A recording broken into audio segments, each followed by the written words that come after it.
मैत्रिणींनो, आजच्या भागात कामिनी आजीसमोर असं एक मोठं रहस्य उलगडलं की पुढे काय होणार याची उत्सुकता शिगेला पोहोचली आहे. कमळीची फक्त 30% अटेंडन्स, गौरीच्या मृत्यूबाबत कामिनी आजींचा धक्कादायक दावा आणि शेवटी सर्वांनाच हादरवणारा ट्विस्ट. चला पाहूया आजच्या भागात नेमकं काय घडलं.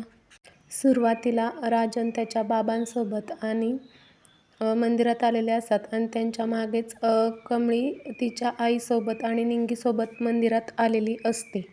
राजन त्याच्या बाबांना म्हणतो, आता तुमचा कंटाळा निघून जाईल. बघा, देवाच्या दारात पण वेगळीच एनर्जी असते. आपण आधी दर्शन घेऊया. सरोज कमळीला म्हणते, आमच्या गावाकडे बी असंच देऊळ हाय. समधी लोक येतात, फुलं वाहतात. निंगी म्हणते, आपण तर फुले आणायलाच विसरलो.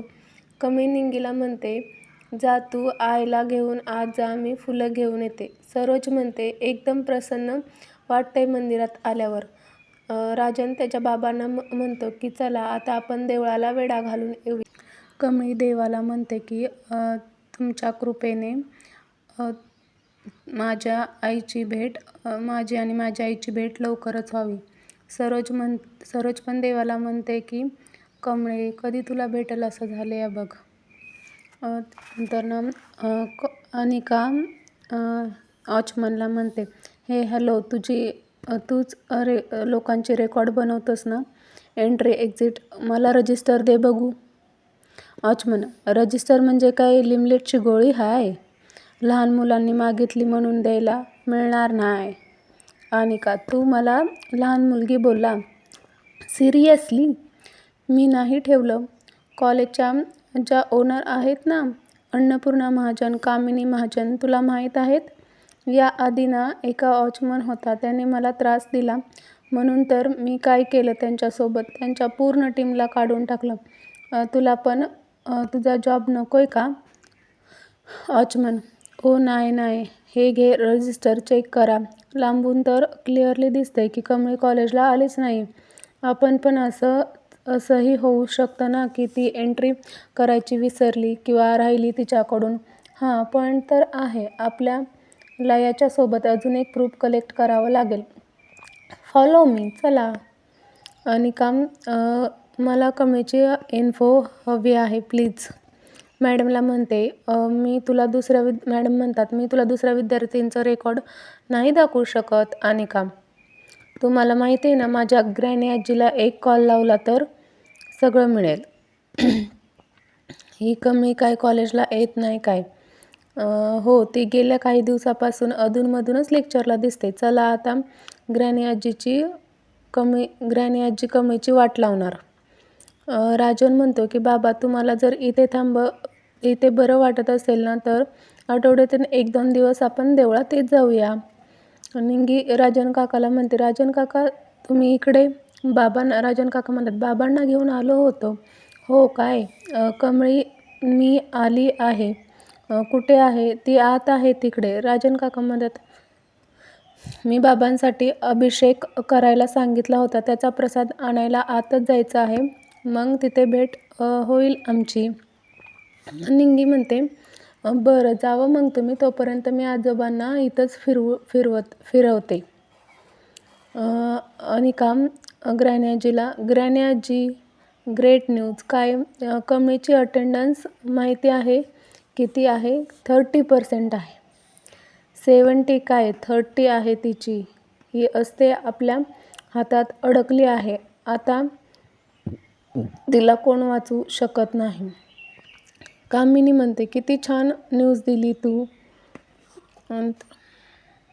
देवळात आजोबांना सरोज दिसते. आजोबा सगळ्यांना दाखवण्याचा प्रयत्न करतात की तिकडे सरोज आहे. त्यासाठी ते खुर्चीवरून पण उठण्याचा प्रयत्न करतात. तशाच अर्थाने एक चांगली गोष्ट आहे की ते खुर्चीवरून पण उठण्याचा प्रयत्न करतात.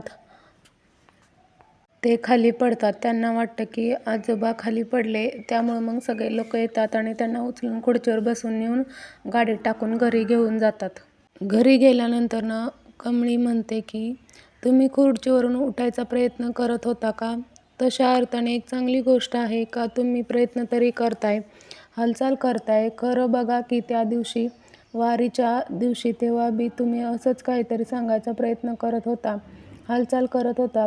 खरं एक गोष्ट मला कळत नाही बघा आजोबा, असं मधनं अचानक कसं होतंय या सगळ्या गोष्टी? तुम्हाला काहीतरी आठवतंय का? काही सांगायचंय का तुम्हाला? आजोबा मनात बोलतात. अगं पोरी, मला हेच तर सांगायचंय की बाळा, तूच या घराची मोठी नात आहे. तिच्या आईला बघून मला खूप आनंद झाला होता, पण मी तुम्हाला कसं सांगू? हा पण तू जर तिला इकडे घेऊन आलीस तर सगळं चित्र स्पष्ट होईल. सगळ्यांना कळेल तू कोण आहेस. बाळा, काय सांगायचंय तुला? मला काय सांगायचंय तुला? कमळी म्हणते, शांत व्हा आजोबा. ठीक आहे, असू द्या. आजोबा म्हणजे मी तुम्हाला आणि अन्नपूर्णा आजींना दोघांना बी माझं स्वतःचंच आजी आजोबा मानते. कसं असलं तरी बी मी तुमच्यापासून एक गोष्ट लपवली आहे. म्हणजे मी लय वेळा विचार केला की मी सांगायचा प्रयत्न बी केला. आजींना खरं माझ्याकडून झालंच नाही बघा. आणि मग नंतर असं झालं की थोडे दिवस ही गोष्ट लपवून ठेवलेलीच बरी आहे. मला माहीत नाही हे सगळं कसं घडलं. खरं माझ्या आईला गोळी लागली होती की नाही तेव्हा ती दरीत पडली होती. तेव्हा आम्हाला सगळ्यांना वाटलं की ती आम्हाला सोडून गेली. खरं तर तसं नाहीये. ती परत आली. ते देवाचीच कृपा झाली म्हणायची ना. मला कळलंच नाही. लय आनंद झालाय बघा मला या गोष्टीचा. त्या दिवशी बी तुम्ही वारीच्या दिवशी काहीतरी सांगत होता तेव्हा ती चुकून इथे वारकऱ्यांसोबत आली होती. तेव्हापासून मी जरा विचार करतोय का नेमकं या सगळ्या गोष्टींचा काही संबंध कशाशी तरी आहे का? हे नेमकं कोडं काय आहे? ते काय सुटणारच झालंय बघा. म्हणजे कोणाची तरी कशाशी तरी नेमका काहीतरी संबंध आहे असं वाटतंय मला बघा. तेवढ्यात तिथे कामिनी येते आणि ती म्हणते, तू अशी कसले संबंध लावत होतीस तू? आणि माझ्या दादाशी काय बोलत होतीस? काय म्हणतेस? काय विचारतेस त्याच्यावर तू काय हो? जे आजोबा काय बोलायला लागलं आणि त्यांना कोणाचं नाव घेतलं तर त्याची भीती आहे काय तुम्हाला? भीती? मला कशाला कोणाची भीती? कशाला? मी कशाला कोणाला घाबरू? हे घर माझं आहे. कळालं का? हां, माझं घर. कमळी म्हणते, फक्त माझं घर म्हणून चालत नाही. घरातील माणसं जपायला लागतात, कर्तव्य पार पाडायला लागतात, जबाबदाऱ्या घ्यायला लागते. तेव्हा म्हणायचं असतं माझं घर. कामिनी म्हणते, आता तू मला शिकवणार माझी कर्तव्य काय, माझ्या जबाबदाऱ्या काय हे तू शिकवणार? कमळी म्हणते, नाही. त्याचं कसं आहे माहीत आहे का? हे कुणाला सांगायला लागत नाही. ज्यांनी आधी जबाबदाऱ्या घेतलेल्या नसतात त्यांना जरा समजून सांगायला लागतंय. हो की नाही हो आजोबा?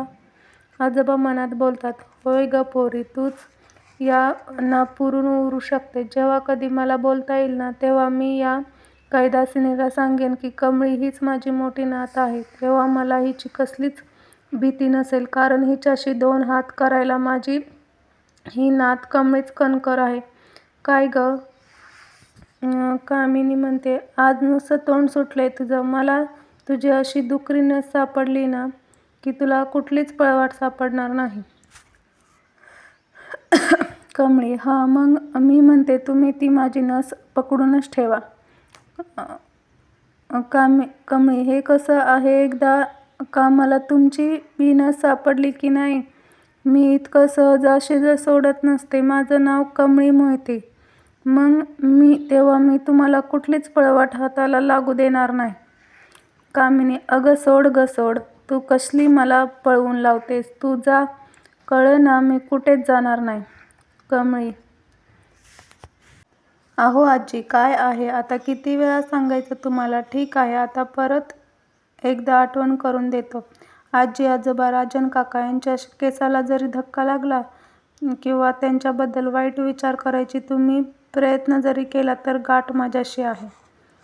राजन, बाबांची तब्येत कशी आहे ग? ठीक आहे आता. ते काका तुम्ही नका टेन्शन घेऊ. खरंच ते ठीक आहेत. बरं चला, कबड्डी कोचची नवीन नोकरी आहे की नाही माझी? मला तिकडे जायचं आहे बरं का. पण अधूनमधून येत जा घरी. काळजी घ्या आजोबांची. आजोबा काळजी घ्या. येते काका. निंगी म्हणते, निंगी तिकडं म्हणते, आबा आबा होय होय आबा. अहो काकी चला.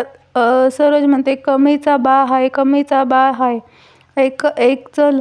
निंगी म्हणते, कमीचा बा चला. निंगी, काकी होय, हा तुमचा बा म्हणजे आबा. आबा आहेत कमीजवळ. हा तिला ती काय बी होऊ देणार नाहीत. हा तिची चांगली काळजी घेतील. निंगी सरोजला देवळातून घरी घेऊन चाललेली असते तेव्हा सरोज म्हणते, कमीचा बा हाय, कमीचा बा हाय. तर निंगी म्हणते, कमीचा बा चला. निंगी म्हणते, काकी होय, हा तुमचा बा म्हणजे आबा. आबा आहेत कमीजवळ तिची काळजी घ्यायला. ते तिला काय बी होऊ देणार नाहीत. ते तिची चांगली काळजी घेतील. पण कमीच्या आईला असं म्हणायचं असतं की तिला कमीचा बा दिसलेला असतो. त्यांना तिला भेटायचं. ती कमीचा बा म्हणत असते आणि निंगीला आबा असं वाटतात. ऋषी गाडीमधून चाललेला असतो तर त्याला तिथे कमळी दिसते. ऋषी म्हणतो, तू कुठे निघालीस? मी अन्नपूर्णा आजीकडून गेले होते. आता शाळेत निघालो. घरी उशीरच झाला असं मला वाटते. अरे, तुझं ऋषी असताना तुला उशीर होईल का? बस. अहो नाही कशाला? माझ्यामुळे तुम्हाला उशीर व्हायचा. मी जातो की. मला काही उशीर होत नाही. माझ्या आईचीच कंपनी आहे. झाला उशीर तर कधी मी मॅनेज करेल.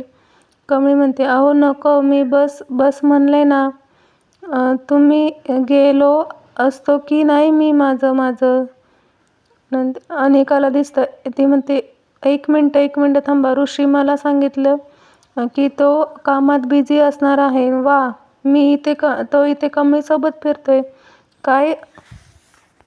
नंतर अनिका ग्रॅनी आजीला फोन करते पण ती फोन उचलत नसते. मग ती तिच्या मम्मीला फोन करते. मग ती म्हणते, थँक्स यार, तू तरी फोन उचलला. रागिनी म्हणते, हॅलो बोल मॉम. बोला. हॅलो. रागिनी म्हणते, हॅलो बोला madam, I have a complaint. असं अनिका म्हणते, यार ऋषी तर कमळीला सोडलं नाहीये. तिथे तिच्यासोबत फिरतोय. डू समथिंग यार. ही कमळी मरत का नाहीये? आणि का रिलॅक्स? का एवढं टेन्शन घेते सोन्या? You know what? आईने म्हणजे तुझ्या ग्रॅनी आजीने असा कमाल प्लॅन बनवलाय ना की गावच्या कायमची गावाला पळून जाईल. कळलं? रिलॅक्स. ओके. अनिका म्हणते, हे 2 फ्लॉप माझ्याच नशिबी आलेत. आणि ड्रायव्हर काकांना म्हणते, चला तुम्ही. कामिनी तिच्या भावाला म्हणते, यमाची तुम्हाला गरज आहे का? काय दादा? तुला कसं वाटतं का बाहेरून कोणीतरी तुला मदत करायला येईल? तुला वाटतं का की कमळी माझ्या आवडीचं पुरवेल? कामिनी तिच्या दादाला म्हणते, अरे तुला संपवायला मला अजिबात वेळ लागणार नाही. असं सुटका सरशी संपून टाकेन मी पण. कसं करायचं नाही मला. कारण समजा एकदा का तुला मी मारलं का होईल? म्हातारी आहे ना ती वेडी होईल आणि तुझी जी सगळी प्रॉपर्टी आहे ना ती, यातलं मला काही सुद्धा मिळणार नाही. यामुळे रोज आपण कसं जेवतो, कसं पाणी पितो, तसं रोज हळूहळू थोडं मी तुला मारणार आहे. तुला काय वाटतंय इतका वेळ कमळीची तुझी सुटका करणार आहे? तिला तर मी चांगलेच अद्दल घडवणार आहे. तुला माहीत आहे का, तुझ्या आई पण टाकले आणि ही राजनला माहीत नाहीये. मग कमळी तुझी मोठी नात आहे. सत्य अख्ख्या जगासमोर कधीच येणार नाही. आणि तुझी सून तर मेली. आणि यापैकी कुठलीच गोष्ट राजनला माहीत नाहीये. आजोबा मनात म्हणतात, तिला वाटतं गौरी जिवंत नाही, पण ती जिवंत आहे. मी स्वतःच्या डोळ्यांनी बघितले. तिला कमळी पण हेच बोललेली होती. पण ती जिवंत आहे हे जरा या बाईला कळलं ना तर ती परत तिच्यावर हल्ला करेल. गौरीच्या जीवावर उठेल. गरज पडली तरी कमळीलाही मारायला मागे पुढे बघणार नाही. त्यापेक्षा आता तरी हे सगळं कोणालाही न कळलेलं बरं.